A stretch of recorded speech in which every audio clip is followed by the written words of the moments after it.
Hey guys, welcome. Today we're going to be talking about a Steven Spielberg movie since his new movie just came out, The Fablemans. I thought we would talk about a classic Steven Spielberg film that I happened to rewatch just the other day.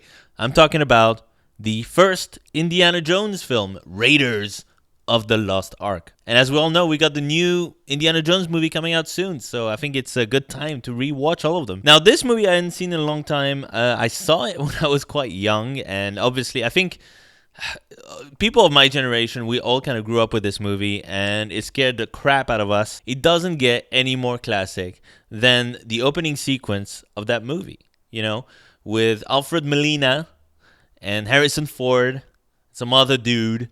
They're just kind of going through this temple with like these traps and stuff that they have to avoid. And then of course you've got the golden idol, and then he changes it with the sand, and then you got the big ball going after him, etc. And you get everything that you need in that sequence. The opening sequence is freaking perfect. Everything from the humor to the action, the set pieces, and the build up to Indiana Jones himself. You don't see his face for a long time at the beginning of the movie. Like, he's either like obscured by shadows, or you kind of see the action kind of around him. The interesting thing is that he's kind of portrayed as almost a villain in this movie. Not really, he's still the hero, but there is an anti-hero vibe to this Indiana Jones character, which I like. I think instantly it just makes this character like you want to know more about him. He is this mysterious guy. Indiana Jones has this dark side in this movie, and it's really kind of plain to see. In the second movie, I don't remember, there's a little bit of that, but I feel like it's kind of clearer in the second movie that he is just a good guy, right? But in that first movie, I like that they keep it a little bit ambiguous, because they assume like no one knows who this guy is, this character, right? So there's like a scene where he goes to see his ex-friend Marion, played by Karen Allen, who's very good in this movie. And he's just kind of like, you just see his shadow. And it's kind of like, there is this interesting motif in the movie that I noticed, that I never noticed when I was a kid, where the way the character of Indiana Jones is presented is mirrored with the Nazi guy, like the main Nazi guy, in the way that he's presented as well. So it's interesting. It's interesting. Like, why are they making this kind of like, yeah, it's a homage to like these old kind of 1930s serials, right? These adventure serials. And there's a lot taken from that. But also there is kind of like a slight criticism of these kind of old heroes as well, that were kind of flawed in their own way, which is, funny enough, what Blade Runner tried to do with the kind of noir genre as well, also starring Harrison Ford. Harrison Ford, really good, really underrated. He's not underrated at all. He's one of the biggest stars in the world to this day.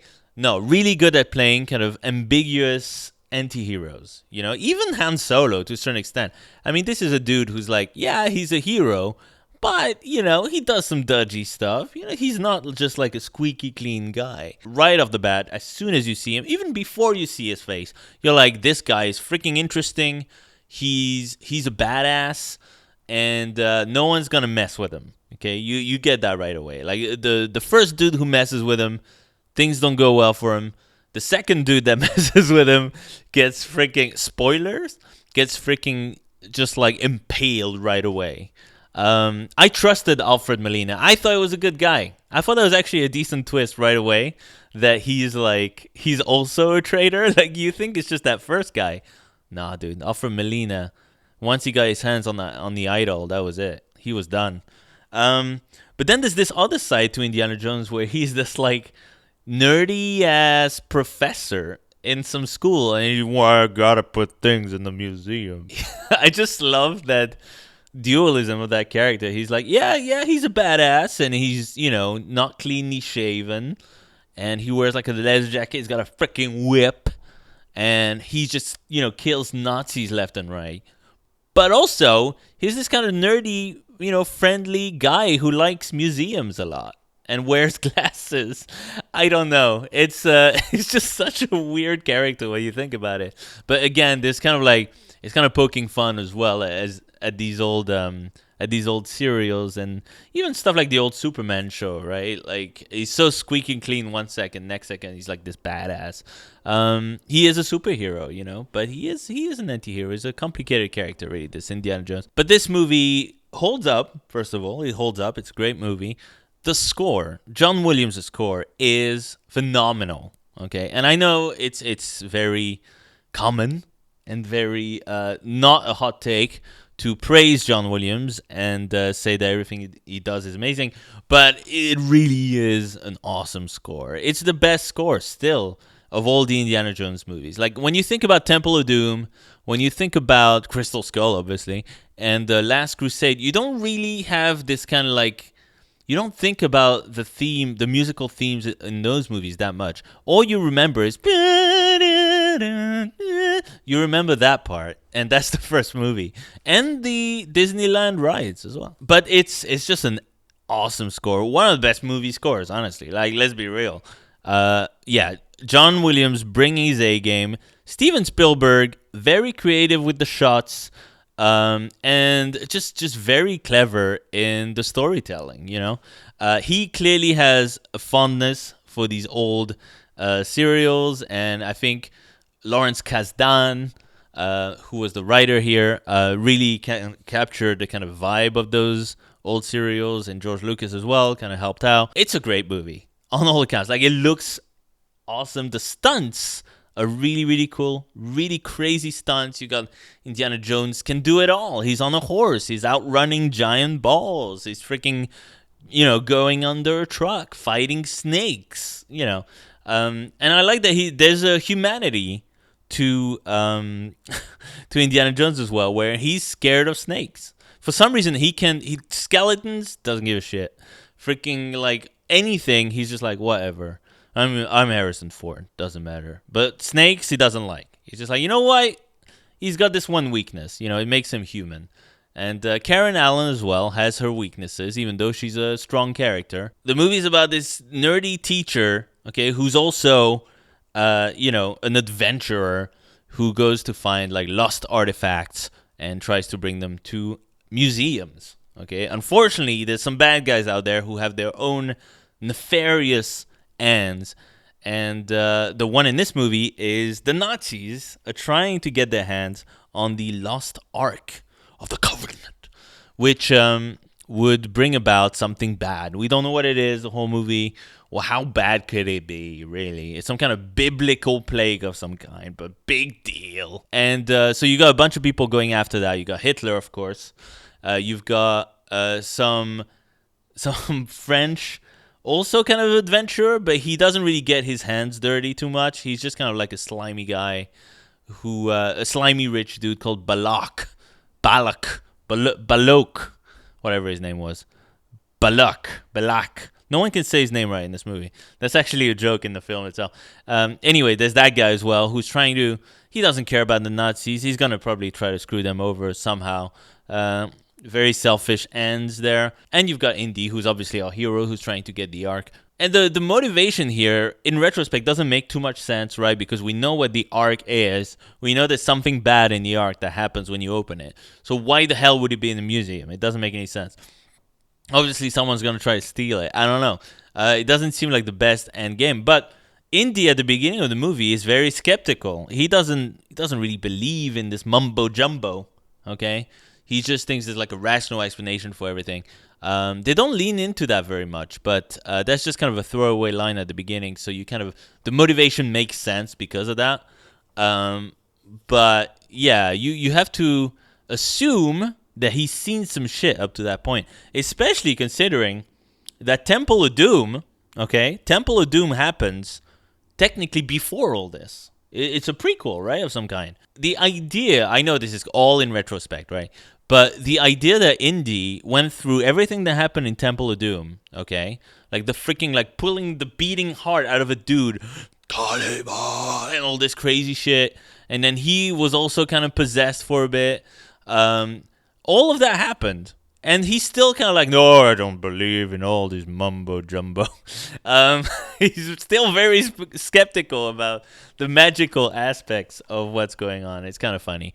It kind of makes Temple of Doom kind of makes this movie make less sense, but we'll give it a pass because we're looking at this movie by itself, okay, as a movie in itself, the first Indiana Jones movie. And yeah, like I said, this movie really captures the vibe of these old serials, of course, but it brings kind of a new edge to it, a bit more of a tongue-in-cheek vibe, a knowing vibe, and it's, for a modern audience, there's a bit more action. Having said that, there is something interesting I've noticed, because I remember rewatching it a few years ago, and I wasn't too keen on Karen Allen's character. I kind of turned on that character a little bit. I was just like, I don't really like her. She's kind of annoying.